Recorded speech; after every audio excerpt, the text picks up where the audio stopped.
Bienvenidos una vez más a este programa En Voz Alta. Soy Ramses Betancourt, un gusto poder entrar, amigos televidentes, hasta sus hogares. Hoy vamos a hablar un tanto de cómo participa la juventud en la política. Para esto me acompaña la candidata independiente a la alcaldía de San Miguelito, Irma Hernández. Bienvenida. Hola, ¿qué tal, Ramses? Mucho gusto, un placer estar con ustedes. Un saludo a todos mis vecinos y vecinas del distrito de San Miguelito. Un placer estar compartiendo con ustedes este tema tan importante, la voz de la juventud en Voz Alta. Irma, muchos jóvenes se están atreviendo a ingresar al tema político y lo hemos visto no solo en estas elecciones, sino también en las elecciones pasadas. Por ejemplo, si lo tomamos en cuenta, podría ser Edison Brose, Gabriel Silva, Juan Diego Vázquez, entre otros diputados que están actualmente en la Asamblea y también jóvenes de partidos políticos que están en algunos cargos actualmente. Pero, ¿cómo has visto tú como joven la participación de la juventud actualmente en la política rumbo al 2024? La juventud en Panamá siempre ha jugado un rol político importante. Lo vimos desde los institutores, gracias a jóvenes estudiantes, con este sentimiento, este idealismo, este patriotismo, logramos la soberanía en nuestro país y lo hemos visto a través de los años con la participación política más formal a través de postulaciones electorales. Sin embargo, la juventud no cumple con algunas cuotas de participación como ocurre en otros países. ¿Qué quiero decir con esto? La participación de la juventud en espacios de toma de decisión en Panamá todavía es muy baja.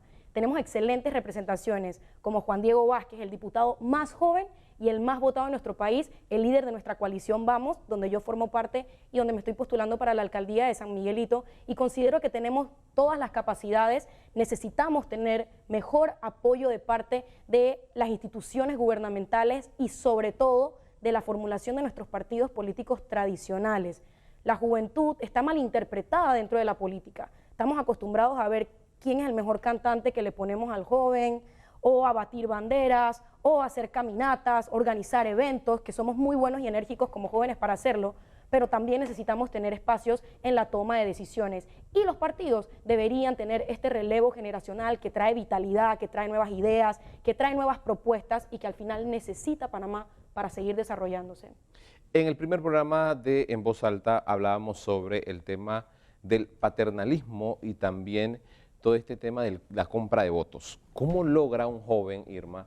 Y lo tomo en cuenta también porque eres una persona muy joven que ingresa y que se ha dado a conocer en San Miguelito a través de un San Miguelito más bonito y que toda esta campaña para recolectar firmas y que tuviste que ir casa por casa, conocer lo que la gente buscaba, ¿no? Sí. ¿Cómo lo logras? ¿Cómo lograr que la gente cambie esa forma de pensar como joven? La gente entiende la necesidad, la gente comprende el contexto de vulnerabilidad en el que están enfrentándose todos los días, con un entorno que no les brinda seguridad, con instituciones educativas que no están brindando un servicio, con pocos servicios básicos como agua, acueductos, buena recolección de los desechos, que pasa por lo menos en el distrito de San Miguelito, y entienden cada vez más que una bolsita de arroz no te va a resolver para todo el mes, que un bloquecito no te va a resolver tu vivienda. Entonces, lo que necesitamos es seguir llegándole a la gente con más información, con más alternativas, con más propuestas, para que sepan que esa persona que te está obligando a formar una fila afuera de un consejo municipal todos los martes a las 9 de la mañana para darte $5, $10, realmente te está humillando y no está haciendo ningún beneficio a largo plazo ni para tu vida, ni para el bienestar del futuro del país, ni para el bienestar de nuestras familias y nuestros hijos. Una autoridad debe garantizarte, sentirte seguro, que tu calle esté en orden, que puedas caminar en tu acera, que tengas agua, que te recojan por lo menos el desecho y el residuo que estás produciendo en tu hogar, y eso hoy no lo tenemos. Entonces, yo entiendo esta desesperación y tristeza, decepción que siente la ciudadanía por cómo se ha comportado la política a través de los años. Yo tengo parte de esas emociones y eso es lo que hemos traducido en una movilización, en actuar, en poner ejecución. Entonces lo que queda pedir es volver a creer, no perder esperanzas. Viene una nueva generación con otro tipo de política y tenemos que pensar a futuro qué puede pasar diferente en el país, no quedarnos con la misma gente, las mismas propuestas que al final no brindan resultados, no están brindando calidad de vida. En estas coberturas que hemos hecho previo a las elecciones generales, que son las elecciones primarias, me ha tocado observar a muchos jóvenes detrás de políticos dentro de los partidos tradicionales, que tal vez es un fenómeno que también se está dando dentro de los candidatos independientes. Hay muchos jóvenes apoyándoles, muy entusiasmados a estar participando, pero queda una sensación de la gente: ¿qué harán estos muchachos cuando lleguen al poder? Si cuando yo estaba con algún candidato que me daba los $5, como tú dices, me lo va a quitar. ¿Realmente se puede hacer que un candidato independiente pueda llegar a un puesto como una alcaldía, tal vez a una junta comunal? Claro, representantes. ¿Podría llegar esto a pasar? Claro que sí, ya lo hemos visto. Juan Diego Vázquez es el ejemplo vivo. Nosotros empezamos una campaña política, yo formé parte de ese caminar hermoso en el distrito con él, viendo esta realidad de qué me vas a dar, qué hay para mí. Si no hay nada para mí, de repente no hay esa reciprocidad o ese apoyo, pero sorpresivamente, y nosotros esperábamos tener una victoria porque uno siempre tiene que tener esa esperanza, esa expectativa, con lo mínimo para lograr ganar, ganamos con 3 veces esa cantidad. El diputado más votado de todo el país. Eso es una respuesta clara de que la gente comprende, entiende que necesitamos un liderazgo nuevo y que ese liderazgo tiene que venir acompañado de ideas, de contundencia. Si va un rol a la asamblea, de crítica, de señalamiento, de búsqueda de rendición de cuentas, porque hay que tomar decisiones sobre presupuestos, autoridades que hay que nombrar y no nombrar. Necesitamos líderes con opiniones, y eso es lo que pudieron encontrar en alguien como Juan Diego, que es el líder y el ejemplo que tenemos que tener las nuevas generaciones, sobre todo los que estamos acompañando a la coalición Vamos, y que es la garantía. Hay que ser así y mejor, multiplicar ese tipo de liderazgo. Y si en algún momento lo pudimos lograr, ese liderazgo se tiene que multiplicar. Y en el distrito de San Miguelito, donde gracias a Dios pudimos lograrlo, no tiene que haber solamente un diputado independiente, tenemos que meter 2, 4. No tiene que haber solamente un representante independiente, tienen que haber 4, 7, quizás los 9, un alcalde diferente, porque tenemos autoridades que llevan 20, 30 años, periodos en esos cargos, y no estamos viendo transformaciones. La gente está cansada, la gente está observando que hay una crisis de liderazgo y está buscando a quién respaldar. Esta es la respuesta. Voy a eso, Irma. Por ejemplo, en julio pasado se escogió el nuevo presidente de la Asamblea. Juan Diego se postuló para ser candidato a la presidencia de la Asamblea. Sin embargo, solamente votaban los propios independientes. Claro. Nadie de los partidos políticos votaba por Juan Diego. Esto quiere decir que hay, por decirlo así, se dan todos estos matraqueos que tradicionalmente se dan en la Asamblea para poder mantener este status quo dentro de la misma.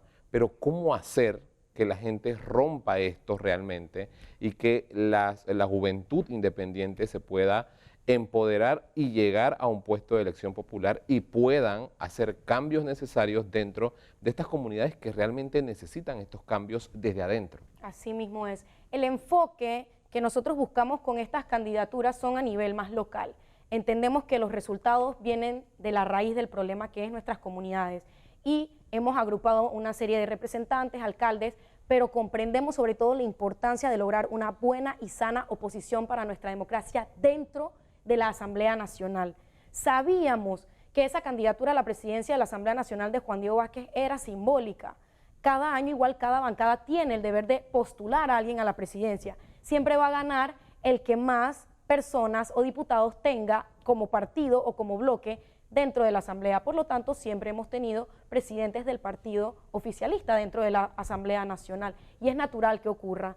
No esperábamos que ningún miembro de otro partido votara por Juan Diego Vázquez, pero nuevamente es un recorderis a la población de que estas mismas personas que llevan muchísimos periodos no están dispuestos a buscar una alternativa diferente dentro del liderazgo de la Asamblea Nacional. ¿Qué tenemos que hacer? Y es un proceso que toma tiempo, ir poco a poco entrando en esa rueda, entrando en ese engranaje, en ese sistema. Y a medida que vayamos siendo más, a medida que haya más participación democrática, que eso trae la juventud a nuestro sistema democrático, otros pensamientos, diversidad, otra organización partidaria, quizás que es sano no tener partidos tan pocos, tan grandes, sino quizás buscar esa diversidad para que dentro de la Asamblea Nacional haya variación en los votos y de repente Claro. la convicción sea por las ideas, por las propuestas que tenga la junta directiva y no solamente por la fracción partidaria a la que pertenece.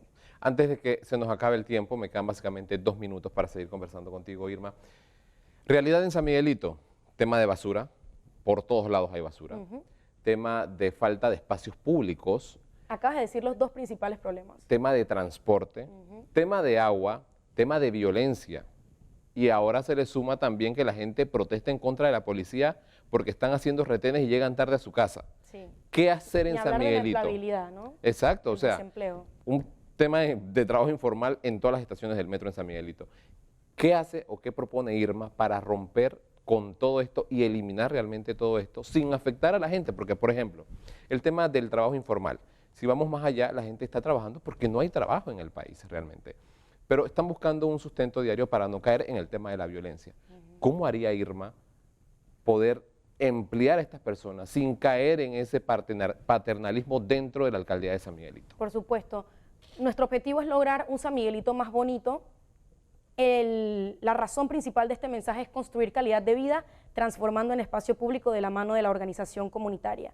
El distrito de San Miguelito ha estado muy abandonado y ha estado liderado por los mismos partidos, las mismas personas en las últimas décadas. Para ver resultados diferentes tenemos que atrevernos a poner a personas diferentes. Venimos con un equipo de gente joven muy capaz para hacer las transformaciones que necesita el distrito, que necesitamos hacer transformaciones al espacio público, empezando por la recuperación de estos vertederos en las comunidades, los famosos pataconcitos. Es el problema número 1 del distrito y es nuestra principal propuesta para el distrito, poder tener un plan integral del manejo, la gestión de nuestros residuos sólidos que no existe en el distrito. Centros de acopio, reciclaje, mejor recolección, propuestas innovadoras, transformación del material.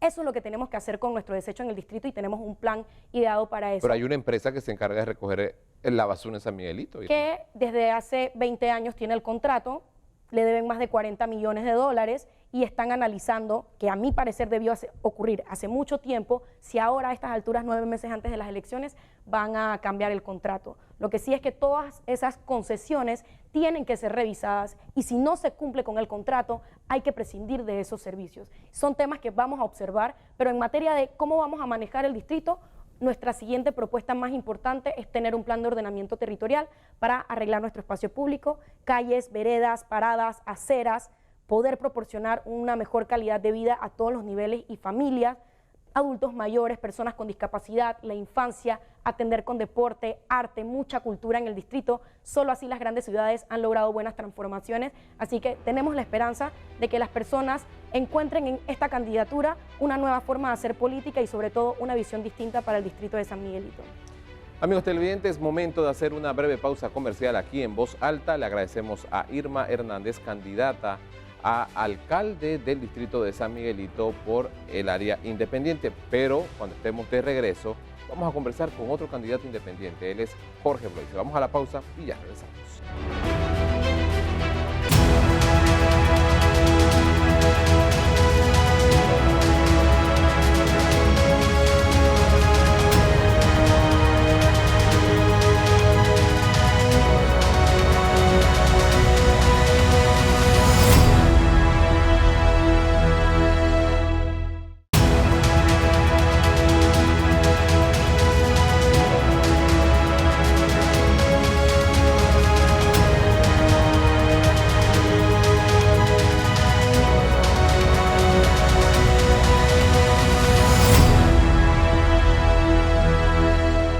Amigos televidentes, gracias por seguir con nosotros en Voz Alta. En estos momentos se encuentra conmigo Jorge Bloise, candidato a diputado independiente. Bienvenido en Voz Alta.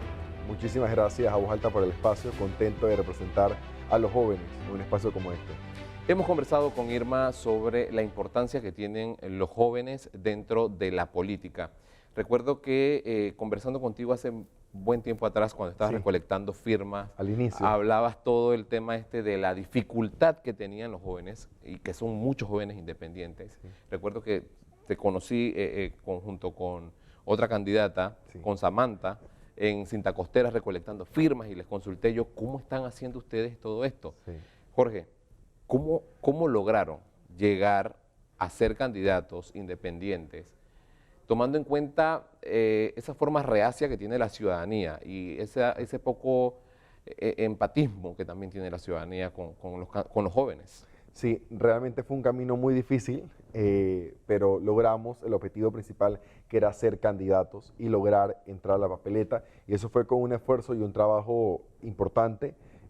Para los jóvenes también se nos complica adicional, porque tenemos que seguir con las obligaciones de educación, de trabajo, los compromisos personales, académicos, personales que tiene cada uno, pero sacábamos cada tarde, cada noche para ir a buscar esas firmas.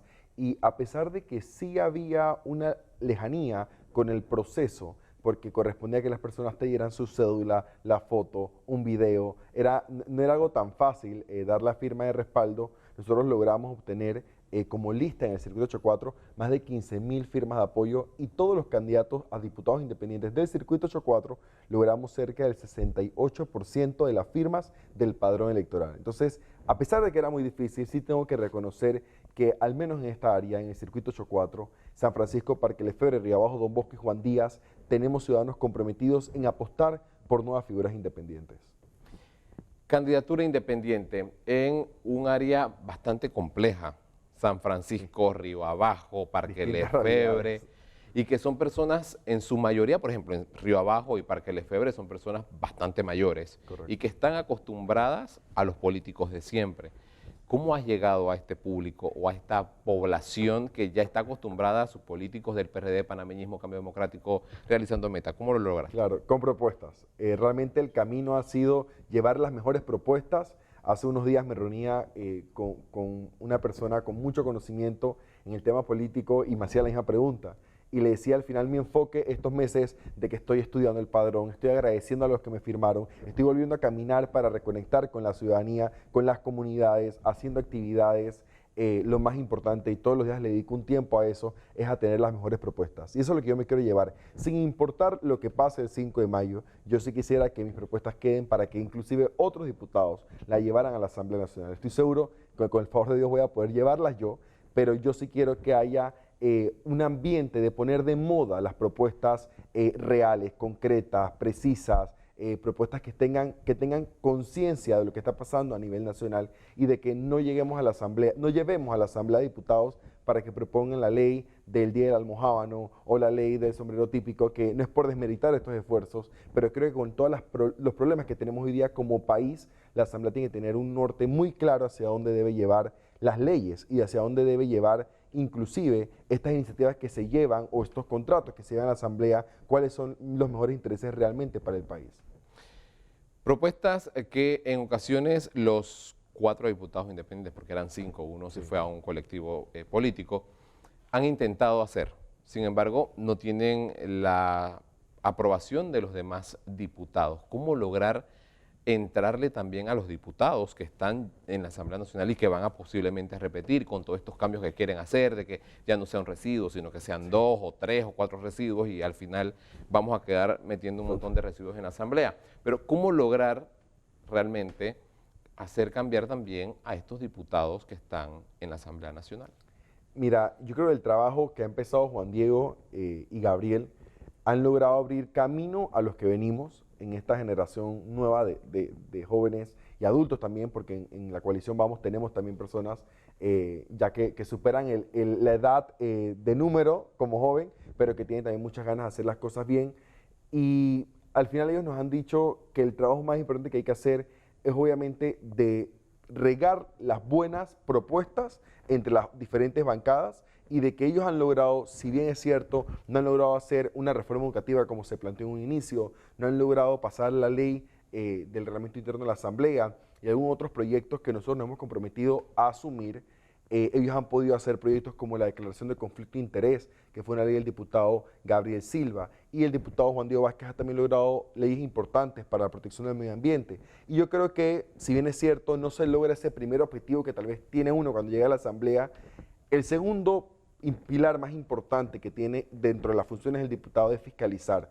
Y creo que ahí es donde ellos han hecho el mejor trabajo, y donde nosotros, y yo por ejemplo que he caminado todo el circuito, me encuentro muchos ciudadanos de que antes no sabía qué pasaba en la Asamblea, hoy día estoy pendiente de qué pasa, qué discusión hay y qué posición tuvo el diputado Juan Diego, porque reconocen en Juan Diego tal vez una de las pocas figuras, por no decir la única, que hace esa fiscalización necesaria, que hace ese enfrentamiento con argumentos de lo que tienen que responder todas las autoridades, porque al final en la Asamblea, no importa qué presidente tengamos, se debe en gran parte por las decisiones políticas o politiqueras, que es el término que vamos a usar porque la política es buena, pero muchas veces vemos en este escenario actual un presidente que se debe a una Asamblea tal vez que utiliza esas herramientas que tiene como la aprobación del presupuesto, la rectificación de los nombramientos del Contralor, de los magistrados de la Corte y demás, para hacer esa negociación para sus intereses y no para los intereses del país. Pero ese ejemplo de no solamente, a pesar de que no cuentes con la mayoría, proponer buenas leyes,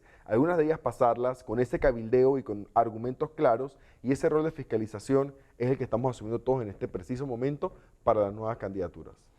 Propuestas que tiene actualmente Jorge Bloise en mente si llegara a la Asamblea Nacional. Mira, mi principal pilar, y porque como joven creo que es uno de los principales problemas que tenemos, que nos corta muchas oportunidades, es la educación. Yo vengo de una familia de maestros, todo lo que tengo y he logrado hacer es gracias a la educación, y tengo un norte muy claro de poder lograr cambiar el sistema educativo panameño. Me he reunido con docentes, con gremios, con asociaciones sin fines de lucro, he sido parte de muchas organizaciones educativas, tengo una fundación que ve temas de educación y hemos diseñado una hoja de ruta para tratar de, desde el primer día, implementar diferentes propuestas de ley que nos lleve al final, tal vez de la gestión, a una reforma integral profunda del sistema educativo. Pero por mencionar algunas, para que queden los ejemplos, es por ejemplo hablar de una ley de modalidades flexibles, donde se le dé diferentes oportunidades de educación a los estudiantes, entendiendo que tenemos más de 100.000 niños fuera de las aulas de clase, y de que esos 100.000 niños que están fuera de las aulas de clase, corresponde a que no todos pueden acceder a una escuela y una educación formal de lunes a viernes, de 8 a 2 de la tarde, de 8 a 12, sino que requieren de otras modalidades, y es poder abrir la puerta a que nuestra educación tenga las puertas abiertas, a estos estudiantes, para la redundancia, hablar de una ley que priorice el contenido curricular y los derechos fundamentales de aprendizaje. ¿Para qué? Para que nuestro currículum panameño se mantenga actualizado, se mantenga vigente en el tiempo, no deber a un currículum como el que tenemos, que corresponde a unos programas de hace muchísimos años, sino que constantemente se actualice y que los docentes tengan constantemente la obligación de capacitarse con estas guías pedagógicas, con estos materiales didácticos y también con las carreras técnicas que hoy día son el 70% del mercado laboral. Hay iniciativas como el ITSE, el INADE, que están logrando llenar ese pequeño espacio, pero de nada sirve que salgan estudiantes desconectados de esta realidad o con pocas herramientas y poca preparación, porque al salir de la escuela realmente son pocos los que aprovechan estas oportunidades, aún cuando el mercado laboral en su gran mayoría pide estas carreras técnicas y que son pocos lugares como el ITSE, te dije, y el INADE que las ofrecen. Entonces, tenemos que desarrollar mejores competencias. Esto viene con formación constante al docente, con herramientas pedagógicas y entender que hoy día no solo debemos preocuparnos por las personas que no logran leer y escribir, sino que también la tecnología hoy día es clave para vivir en sociedad y tenemos que empezar a hablar también de analfabetismo digital. Coalición Vamos, una importante coalición que se anunció el año pasado, si mal no recuerdo, donde se aglutinan muchos candidatos independientes. ¿Tienen actualmente ustedes, por ejemplo, algún tipo de capacitaciones para aquellos jóvenes que no se atrevieron en estas elecciones, sino que tienen esas intenciones de aspirar a un cargo de elección popular en las próximas elecciones? Es muy curioso porque justamente ayer un joven a través de redes sociales me pidió un espacio para conocernos y esa era la intención, saber cómo era el proceso para correr en las próximas elecciones. En estos momentos, para serte muy honesto, desde Vamos no se ha hecho el esfuerzo de capacitar a los jóvenes que vienen para el próximo proceso. Nosotros queremos, al igual que lo ha hecho Juan Diego y Gabriel, también predicar con el ejemplo y poder lograr llevar un mensaje de que no solamente se dijo en papel o en discursos, sino que se llevó a la acción una buena propuesta y un buen trabajo se hizo desde la Asamblea y las juntas comunales. En estos momentos Vamos precisamente está enfocado en capacitarnos para el proceso electoral que viene el 5 de mayo, en prepararnos a cuidar nuestros votos, en prepararnos a leer, analizar y buscar a las personas del padrón electoral, a conseguir a las personas que nos van a apoyar, a también velar por cualquier irregularidad, cómo presentar la impugnación. O sea, todo este proceso electoral es tan amplio. Nosotros venimos de un año sin descanso de caminar en nuestra comunidad, de buscar firmas de apoyo y antes de eso también nos habíamos preparado para eso. Ahora nos estamos preparando puntualmente para el 5 de mayo, sumando a más candidatos independientes, se suman en nuevas apuestas que realmente estén enfocadas, creo que como lo comentó Irma al inicio del programa,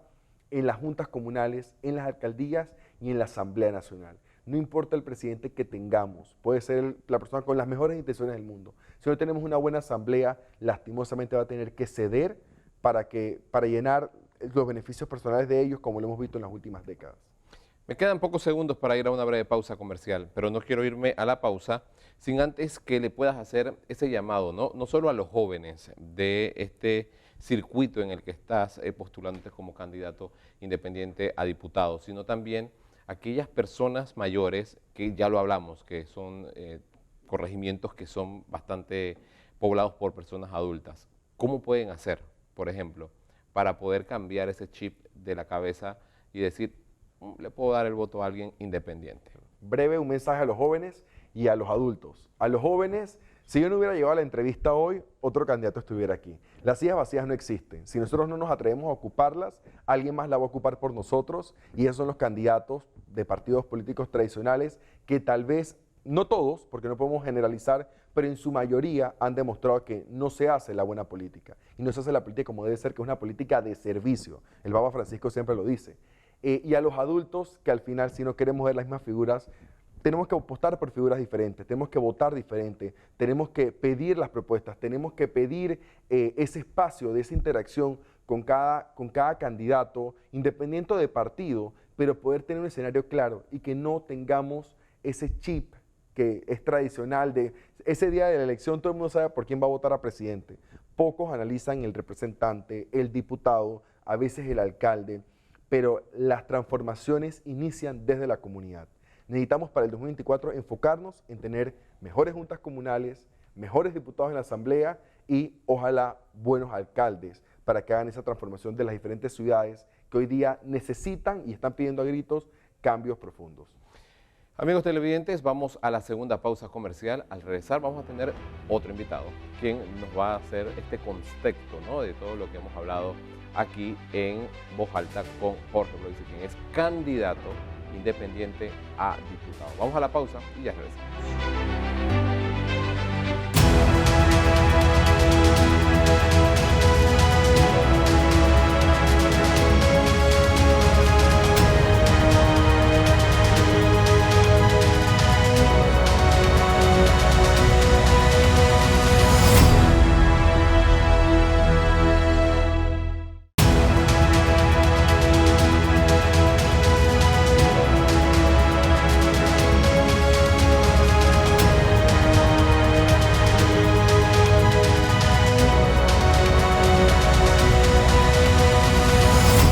Gracias por seguir con nosotros aquí en Voz Alta, amigos televidentes. Ahora se encuentra conmigo Roberto Pinot, quien es catedrático e investigador en Sociología de la Universidad de Panamá. Profesor, bienvenido.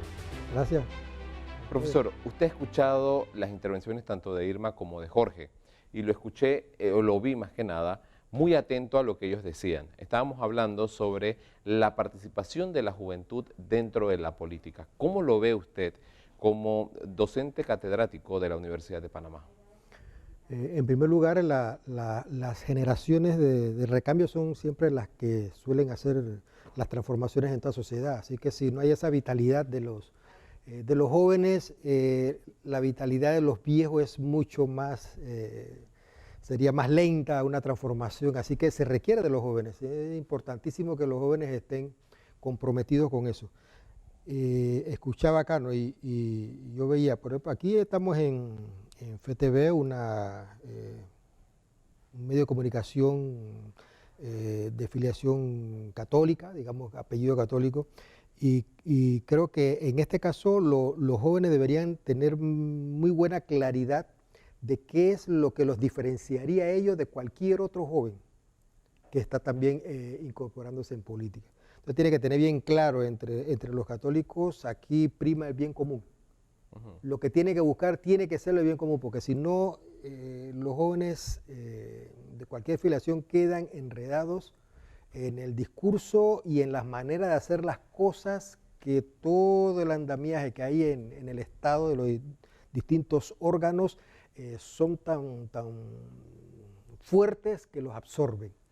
Y a veces no es que algunos que logran acceder no hayan querido, sino que no han podido. O sea, no es muy fácil, representantes de corregimiento, en alcaldías, lo diferente, no es muy fácil lograr romper, a menos que la participación sea mucho más generalizada. O sea, no sean 2, 3, 4, 5. Creo que el llamado que hacía Blois, ojalá se pudiera dar en el sentido de que pueda haber mucha más participación de jóvenes y de gente que esté bajo una misma línea, en este caso con el norte, que tiene que ser el bien común y cómo llegar a él, no de cualquier manera. Y si eso es así, entonces podemos hablar de transformaciones. Si eso no es así, solo hay 2 o 3, creo que se diluye en todo este mar, que es muy difícil. Hablaba Irma en su intervención, profesor, sobre el tema de que mucha gente, por ejemplo, en San Miguelito, va tal día a la semana por $5 y ese es como, por decirlo así, resolver ese día de que tengo que comprar el tanque de gas, tengo que poner el plato de comida en la casa porque tengo 2 niños que tengo que alimentar, no tengo un trabajo. ¿Cómo lograr realmente que estos muchachos que tienen buenas ideas, porque no hay que desmeritar las ideas que tienen, porque son muy importantes, logren llegar a un puesto de elección popular con ese entusiasmo y que la gente vea en ellos realmente ese cambio positivo, que a pesar de que se les vaya a quitar los $5, se les está dando un mejor entorno social que va a romper con todo este tema de la violencia, la informalidad, el tema de la basura, o sea, y que de una u otra forma es un beneficio también para la sociedad. Sí, es que ahí el problema es que hay, en espacios como ese, en San Miguelito, y cuando hablamos de San Miguelito generalmente nos estamos refiriendo son a los corregimientos de mayor precariedad. No se nos ocurre pensar mucho en los que están hacia el lado de acá de Viatocumen. Pensamos son en eso, ¿no? Belisario Porra, Belisario Fría, etcétera. Entonces, claro, hay mucha precariedad, hay mucha gente lejos de la paila, con dificultades, con carencias, y es la gente que no va a estar muy fácilmente motivada a participar de aquello que es donde se deciden cosas en su propio favor, si no hay algo que le permita solventar cosas del diario vivir.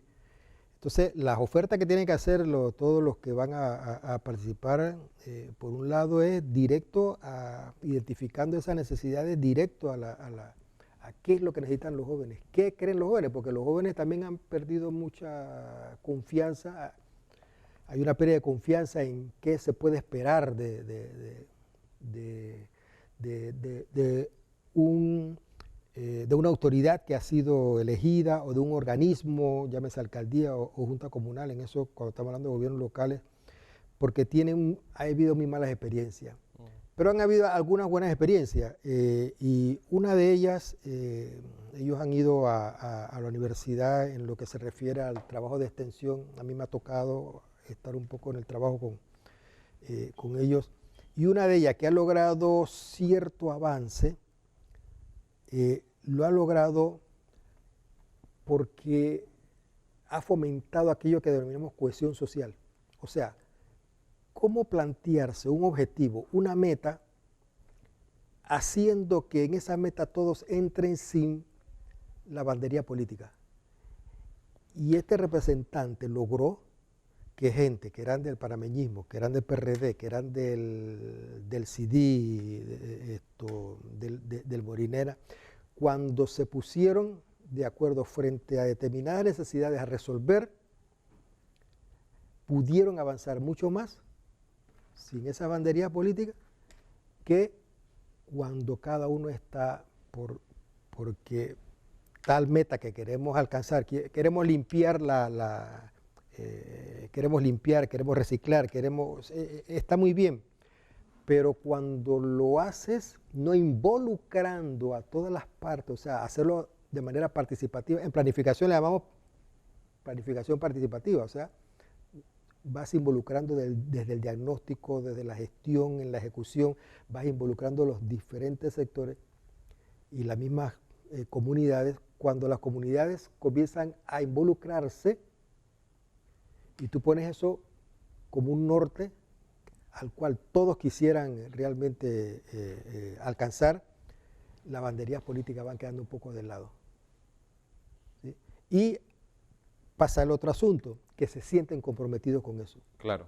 Profesor, ahora, ¿cómo también lograr? Porque hay un fenómeno que se da, y es que, ejemplo, la gente dice, es que la basura no la recogen, es que el servicio del transporte no es bueno, los puestos están dañados y un montón de cosas más.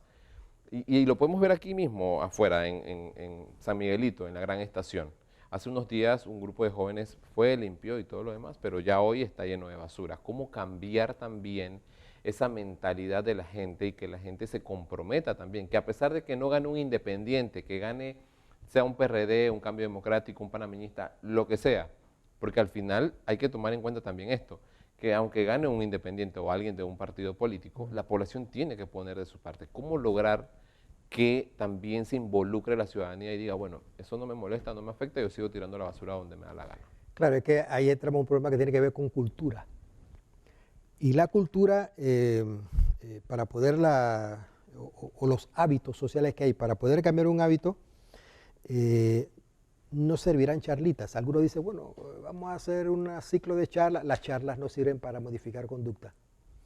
Tú tienes que hacer todo un trabajo, porque educación no es charla nada más. A veces yo no sé por qué hablan de educación y dicen un ciclo de charla, te vamos a invitar allá a una conferencia. Eso da información, mas no le pega a lo que tiene que ver con cambio de conducta. Entonces, tú te puedes mirar en el espejo hacia atrás. Yo recuerdo que cuando uno pasaba el límite, que entraba a la zona del canal, tú te guardabas, si estabas tomando una chicha, el vaso de la chicha de cartón, te lo guardabas, no lo tiraras por ningún lado. Pero si era al revés, cuando pasaba de allá para acá, lo tiraba, ibas en el bus y lo tiraba ahí en la calle. O sea, ¿por qué esa diferencia? Bueno, inicialmente porque había una gran sanción. ¿Sí? Y en segundo lugar, junto con esa sanción que eran fuertes, era muy significativa, junto a esa gran sanción había entonces el estímulo de poder mantener todo el nivel y se notaba la limpieza que había, pasando lo que es la Avenida de los Mártires, pasando, entrando ahí, solo en esa área se veía una diferencia entre lo que había esto al otro lado. Entonces era una cultura así como que era una especie de cultura bipolar que teníamos, pero era porque acá ni habían sanciones, o estaba solo en la letra de cualquier ley o decreto, pero no se aplicaba, ni se fomentaba la importancia y la razón de ser de por qué eso estaba también, debería estar también con cierta higiene, ¿no? Entonces, creo que por ahí... Profesor, antes de que se me acabe el tiempo, muchos jóvenes van a participar por primera vez en estas elecciones como votantes. Ellos están escuchando las propuestas de tanto partidos políticos como independientes y que tal vez muchos de ellos también estén pensando, bueno, es que no hay nada que realmente me llame la atención de los candidatos que están. ¿Qué es lo que me puede llamar a mí la atención? O sea, irme por lo que me dice mi papá, mi mamá, mi tío, mi abuela, o lo que me diga mi primo o mi compañero de la universidad o de la escuela, que ya estoy saliendo y tengo que votar el otro año. ¿Cómo hacer también que estos jóvenes tengan una participación activa dentro de las elecciones el próximo año, porque es un porcentaje bastante alto? Sí, no, yo digo que participa, ¿no? Aquí hay una cierta cultura de participar, de siempre estar involucrado en alguna actividad. El tema después de ahí es el compromiso y el otro asunto tiene que ver con qué tanto criterio y orientación se ha podido desarrollar en esta población que vota por primera vez, porque muchos de ellos va a pasar eso, uno porque me dijo alguien al que yo le tenga confianza, o bien porque mi mamá o mi hermano está vinculado al tal candidato a representante que si él gana, esto ya dijo que me puede conseguir una beca o me puede conseguir un empleo, entonces me voy por ahí. Claro que ahí viene el tema que siempre se da. Si yo voto, me dan un puesto de trabajo con un buen salario, soy botella, no trabajo y sigo, ¿no? Dice que hay una frase que es muy presente entre los diputados, ¿no? Cuando viene una ley o algo dicen, ¿qué hay para mí? Ese ¿qué hay para mí? Es algo que no solamente es de patrimonio de la Asamblea, o sea, se ha ido generalizando, ¿no? Claro. Entonces, voto por ti, pero ¿y qué hay para mí? Entonces, eso va a estar muy presente en las votaciones, sobre todo entre los jóvenes, ¿no? Cuando ellos vean cómo se pueden ver reflejados en su beneficio en votar por tal o cual candidato o candidata. Amigos televidentes, le agradecemos a Roberto Pinock, catedrático e investigador en Sociología de la Universidad de Panamá, por estar con nosotros aquí en Voz Alta, y le agradecemos a usted también por su sintonía. Así hemos llegado a la parte final, será hasta la próxima.